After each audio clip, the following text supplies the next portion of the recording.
ભિખારીમાં ભિખારી કોઈ હોય, ભિખારીમાં ભિખારી કોઈ હોય. ભિખારી એટલે ખબર ને તમને બધાને, પહેરવા કપડાય ન હોય એને ભિખારી કહેવાય એના.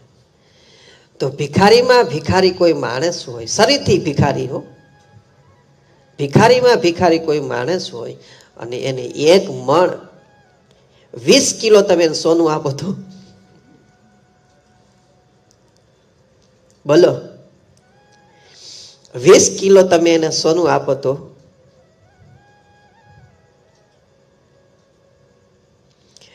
પછી એને કઈ કરવાનું રે? અરબો કરબો વર્ષનું ભિખારી પણ મટી જાય, એનું મટી જાય કે નહીં? એમ આ ભવે આપણને ગુરુ મળી ગયા હોય તો અનંત ભવનો ભવ પાર આપણે બનીએ છીએ. આપણે કોઈ ભટકવાનું રહેતું જ નથી.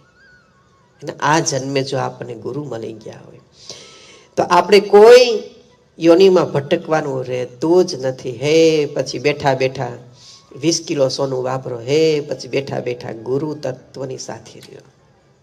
બોલો હા કે ના? એના પણ આ મનની ગ્રંથિ ખુલે તો આ સમજાય. મનની આટી મારીને આપણે બેઠા છીએ ત્યાં સુધી આ સમજાય એવું નથી કોઈને. ત્યાં સુધી આ કોઈને સમજાય એવું નથી.